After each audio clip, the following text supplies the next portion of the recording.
Hello everyone, I'm Fozzie, or Cam, and I'm here with my co-host Will. How you doing today, Will? Doing great, Cam. How about you? I'm doing fantastic. We also have a special guest with us, Mike. How are you today, Mike?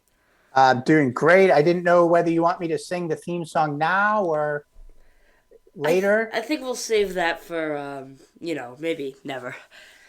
Well, no, I think you're misunderstanding. I said the theme song that I'm going to sing. Yeah, I think we'll wait for a few years. Welcome to the Everything Podcast. Today we'll be talking a lot of movies and TV because we have a lot of movies and TV to talk about. I should also remind everyone that the Grammys are on tonight. I might tune into that a little bit. And yeah, so today we'll be talking about Moon Knight, which just released, the slap that was heard throughout the world, and we'll be revisiting Eternals, which we talked about on a previous episode. We didn't talk about it a lot, but Mike managed to find a way to sneak it in there. So we talked about that.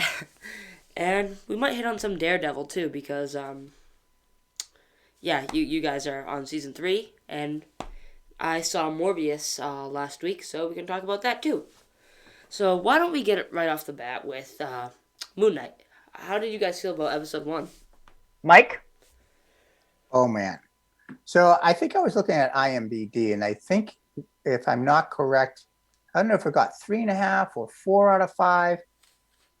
I forget what the rating was, but say we were on a 10-point scale, that is a 9.5 to me. I Yeah, was engrossed for the entire episode. And what I love so much sometimes that I've seen that Marvel has been doing when it's going to the small screen and to the digital streaming format, it's really in some ways gotten more creative and going outside the box of what you expect a I agree, superhero. especially when you see in WandaVision Well, and Loki. WandaVision is a perfect example of that. I liked Loki. I didn't love Loki, but that's Really? okay. Well, I liked it though. Don't get me wrong. Don't get me wrong. So I'm not a Loki hater, but when I looked at it compared to my pleasure around Hawkeye and um, WandaVision was higher. What about So yes, Falcon and the Winter Soldier? thumbs down. Yeah, that was not a good I'm show. sorry, but Actually, Cam, Mike actually did not watch the final two episodes of The Falcon and the Yeah, I Winter mean, Soldier. Falcon gets a new suit, I guess. I guess that's all he really missed. okay, on IMDb, it was 7.5 out of 10 for Moon Knight. I don't get it. Rotten Tomatoes, on the other hand, 87%.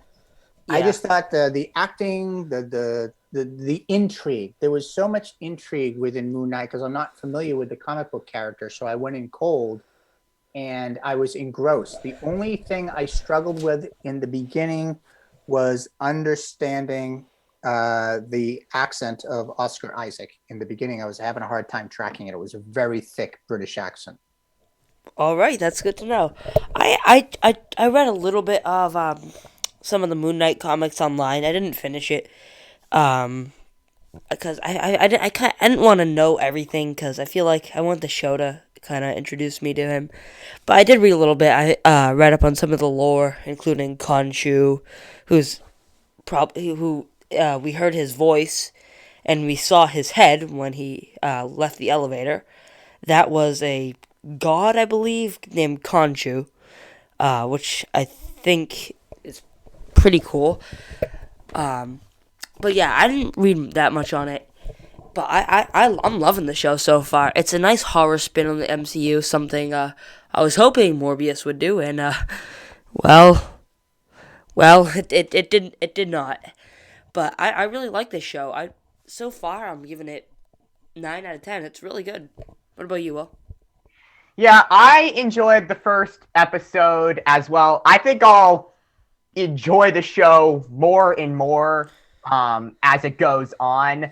I'll go about an 8 out of 10 now because I was still finding my way with the accent, like Mike said. But I did think it was a really creative story and a new twist. And I read a great piece on the Ringer about how with shows like Moon Knight and films like Doctor Strange in the Multiverse of Madness this year, Marvel is going to be tapping a bit more into horror than they've done in the past. So I look Especially because forward to. we have a new Blade movie coming out next year, I believe, which is Yeah. there have been Blade movies before, and they're extremely rated R. So I'm excited to see what they're gonna do with it, and if they might actually go with an R rating. The Blade series originally starring Wesley Snipes. Oh yeah, Although I spent about 10 minutes having an argument with Will that it was an movie starring Harrison Ford, but I made the mistake and I was thinking of the film Blade Runner. yes. I don't believe Harrison Ford just plays Blade, But he has been in a movie that has Blade in the title. yes. And you do know that voice at the end credit scene of Eternals was Blade, right? I did not. But yeah, I guess it was. I watched a breakdown after it came out, and apparently it was Blade. Will knew something about that. Sometimes he has to be like my interpreter when I go to certain Marvel's things to tell me what's going on. Yeah, some of it can be confusing. I had to definitely watch a breakdown of that because apparently those two characters in the comics, they don't even interact, which is strange that they're putting them together in this in that movie. Creative liberties, right, from the great Marvel creators, and so they'll do things with characters that I hear where they take them in a whole other direction, and I think that keeps things intriguing for the audience who's new to the characters, but also people who are familiar with the comic books. It gives them a new spin on things. It's actually a risk at the same time. Yeah. Let's see here. So, I do have one complaint about Moon Knight actually. Let's hear it. I don't think the CGI was very good. I know it's a nitpick, but did you see those logs falling? Did you see that? That didn't look very good. When he was driving away in the cupcake van, there were a bunch of logs that fell on a car, and I don't think it looked very good. And the werewolf at the end also did not look very good. Yeah, well, I definitely did not notice those little details like you, Cam. I did not have an issue with the CGI, but I also don't want to question your knowledge in spotting those little things. But I'll just say, kind of just like from a broad perspective, I didn't have an issue with the CGI. Yeah, same. I think overall it was like his suit looks great when he was getting his suit on. It looked great. The mirror looked awesome. But those were my only two really nitpicks about the Moon Knight show, and I can't wait for the second episode this week. And when it's all done, we're gonna have to review it on the podcast, so that'll be nice. And Yeah, I'm hesitating to read the reviews because I heard that a lot of film critics and television critics were able to see like the first 3 or 4 episodes. So then I stopped reading because I don't want anything given away. I know on IMDb they mark them as spoilers when they spoil something, so I think that'll be a helpful thing. That's a good point. I got to look for my spoiler alerts. Hey, who's the creative visionary behind The Mandalorian again? What's his name? The actor? Will knows him. Oh, the actor who plays the Mandalorian? No, the creator of The Mandalorian. Oh, Jon Favreau. Jon Favreau, yeah. Okay, so because when you were talking about the CGI, Cam, because I didn't pick out the details that you mentioned, but I think other people did as well. I may have read that in a debrief of episode 1 of Moon Knight. But I keep going back to what Favreau has been doing because actors aren't just standing in front of a green screen like they used to do when they made the Phantom Menace. I saw what Favreau was doing too. He uses I don't even know what it really was. I saw you could like switch the background, right? Yeah, Will and I remember. Will, we watched those the making of the Mandalorian. Absolutely. Yeah, and he really I've talked seen those about on this Disney technique Plus. where you can see where you are, and I think that's so key to the actor being able to embody the moment. So I really want to. He's been such a visionary, Jon Favreau. I never would have known it from his earlier film work. And then I didn't know that he directed. Did he direct Elf?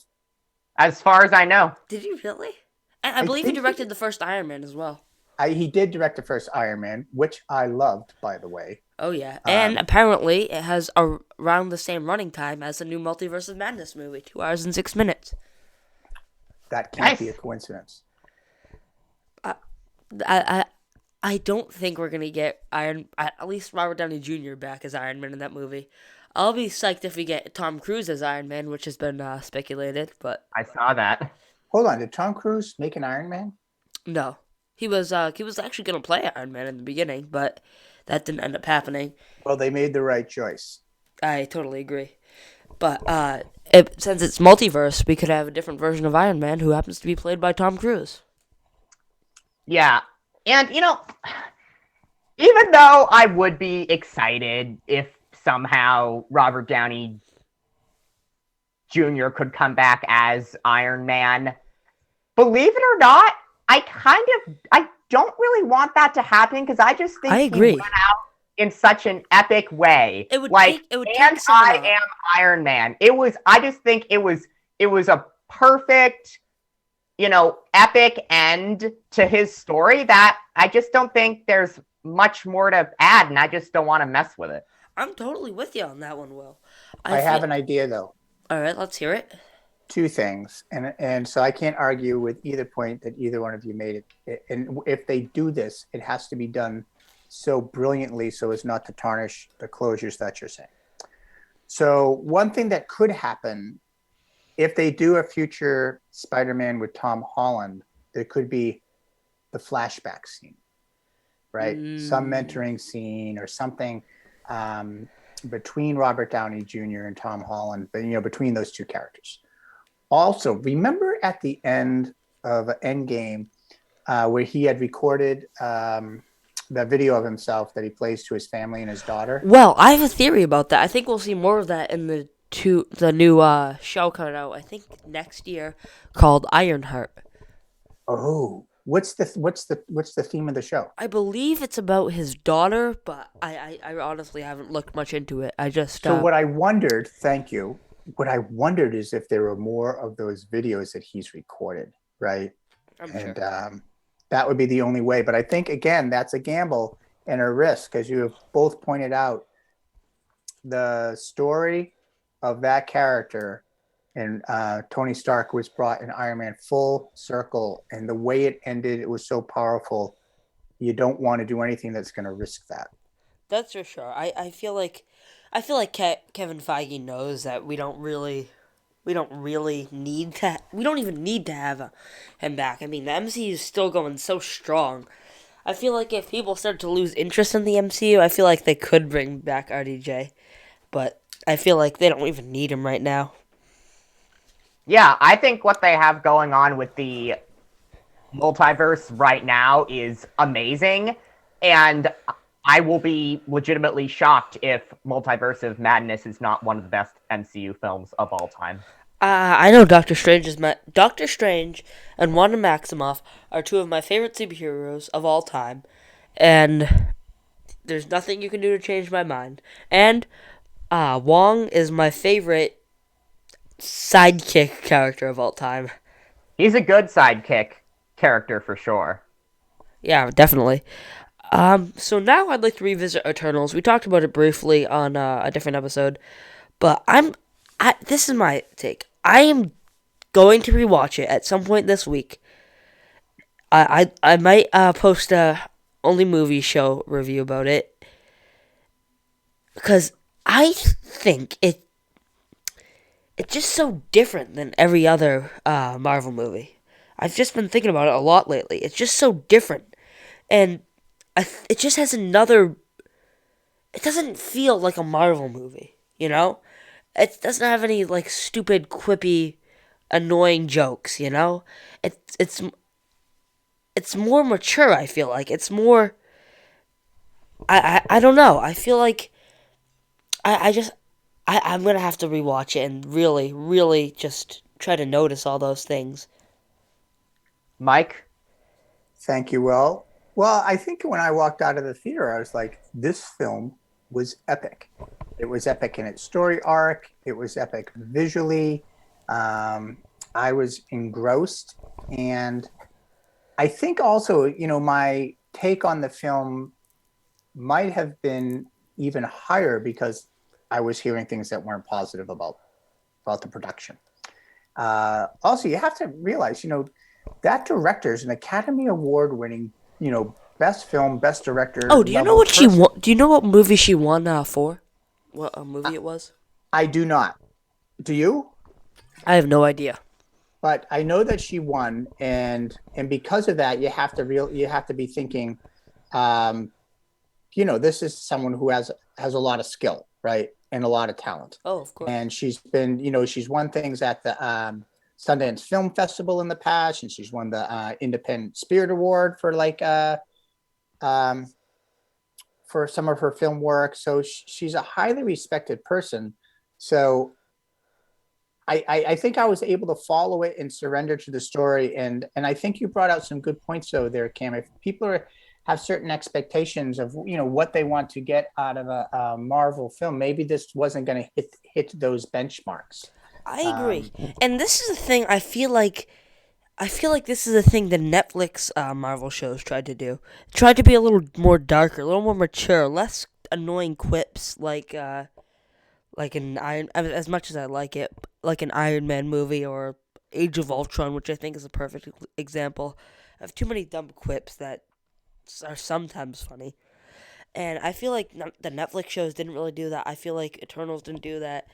I feel like it's more real, more like what if there like actually were these superheroes in our world? I feel like it feels more real than Black Panther or Ant-Man or Well, don't get me started on Ant-Man. I'm excited for Ant-Man 3 Quantumania. That's going to have Kang the Conqueror in it. So, I'm excited for that.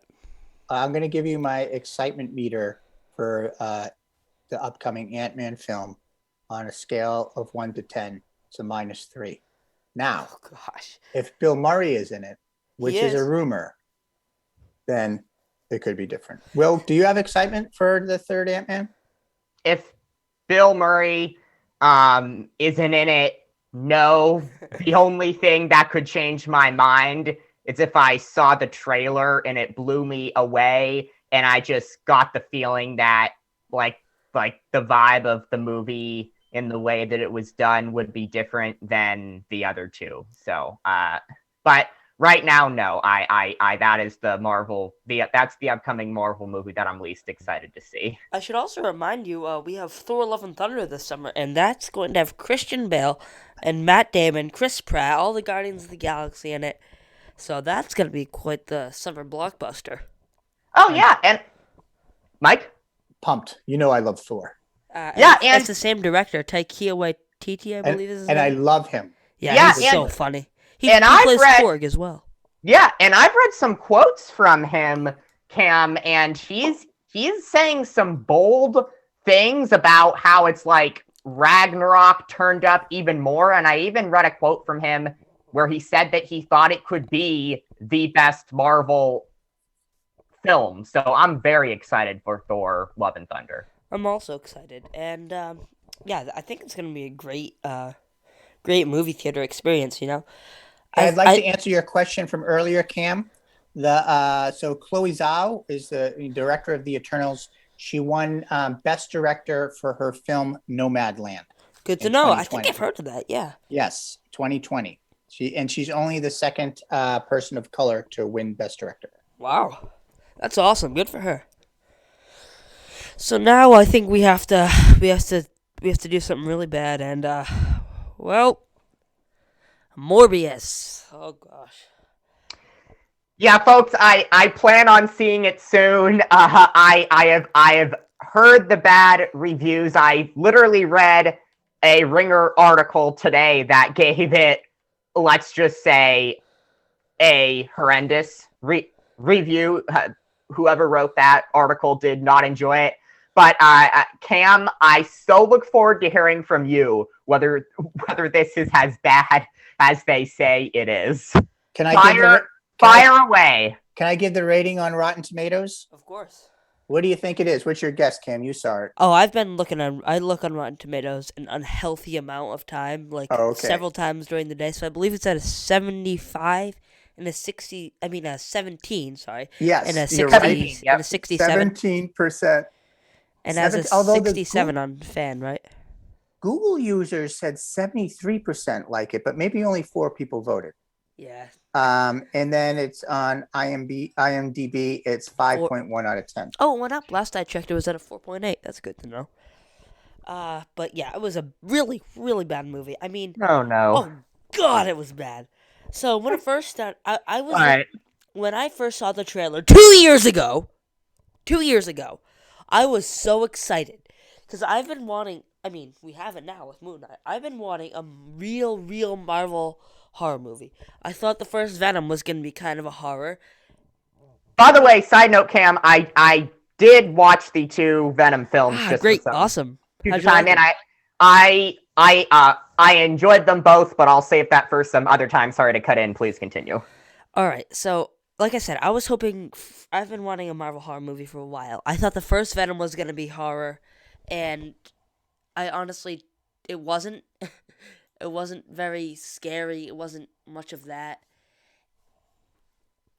And now we have this, which I was looking forward to for 2 years after seeing the trailer. I thought it was gonna be super scary. Oh man, was I let down. All right, let me You just. had to know. You had to know something was up for a movie that got postponed like 57 times. Yeah.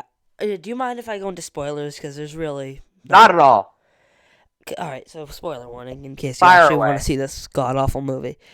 You want me to do like a theme song for a spoiler alert? It's a 2-minute song that I wrote I'll that I can pass. sing now. Oh, Jared Leto's okay. performance is the most below average, awful, bland, heart not in it performance I've ever seen in my entire life.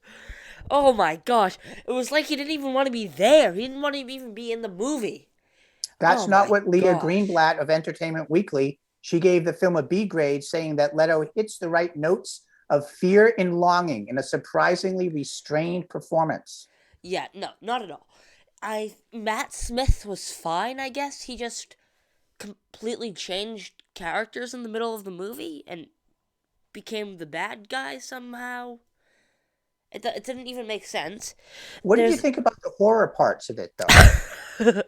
there's one scene that could be considered horror Uh that huh. was a decent jump scare. I'll give it that. That's it. People are complaining about the CGI. CGI is fine. You can't see, but it's fine. Uh, it doesn't make any sense. That's my number one biggest thing. It doesn't make sense. The opening scene starts. We go back 25 years. Then we jump past the opening scene, so we don't even know what happened with that or what the heck happened. That's just one example. It doesn't make sense. It feels like I've heard other people say this, but after seeing the movie, I can confirm that it's true. I feel it was a longer movie. It probably was like a 2.5 hour movie, and then it just got edited like crazy, cut down to the bone, and now it's just this bland 3 out of 10 stars, really bad movie that doesn't make sense. It's just so generic. Like, all right, let's take a generic action movie. Like, let's see here. I guess we could call the Iron Man 1 generic in the best way possible, where the bad guy has the same exact powers as the good guy. Yeah, that's literally the exact same case here. He literally has the exact same power. He literally took the exact same serum as Morbius to get the power. And it's oh my gosh, it's so boring as well. It's just nothing happens for a while in the movie. It's boring. It's boring. It really is. And like I said, I recommend seeing this with friends because I laughed so many times in this movie, not because it was funny, but because of how ridiculous it is. So ridiculous. Things that happen in the movie, I don't even know why they have. There's a 2-minute scene where a guy is just dancing in front of the mirror and then hissing into the mirror. It's ridiculous. There's a scene in the beginning of the movie where a kid just dies and then immediately comes back to life. What the heck? It doesn't make sense. There's a scene where a character dies who we're supposed to care about, but we don't even barely know who he is. We don't really care about him. And we're supposed to really feel something when he dies? Yeah, no. That's supposed to be a motivating force for Morbius, and I don't even feel anything when he died.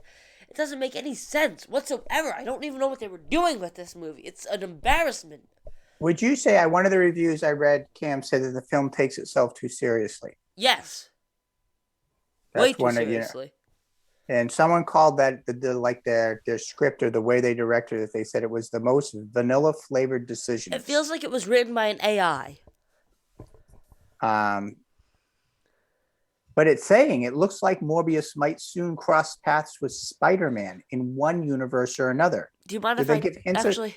I could probably talk about the end credit scene, because the director just spoke about it openly on Twitter. He literally spoiled the entire end credit scene before the movie was released. So the end credit scene, Michael Keaton shows up. They cut out all his scenes from the main movie, actually. So now we just have him in an end credit scene. He shows up from that thing in No Way Home. Hold on, can I ask a clarifying question? Yes. Are you saying Michael Keaton isn't in the movie at all to the credits, like the credit scene? Yep, they cut out all his scenes. Oh my God. Yep. You're the same Michael Keaton character that was in the Spider-Man movies? Yes. Didn't he die? So, Okay. No, he didn't. He was put Okay. in jail, and the thing in No Way Home, we see that purple thing open up, and we see him show up in prison. Then we see Morbius driving a car when he can fly, which doesn't make sense. He steps out of the car. Vulture, Michael Keaton, flies up. How do you even get the suit? Flies up next to him and says, I have a feeling Spider-Man was behind this. I think we gotta take him down. Who's we? Morbius and Vulture. Gonna take down Spider-Man? Yep. Is Morbius a bad guy? Yes. Oh. I thought he was the hero. He's like Venom, anti-hero. Oh.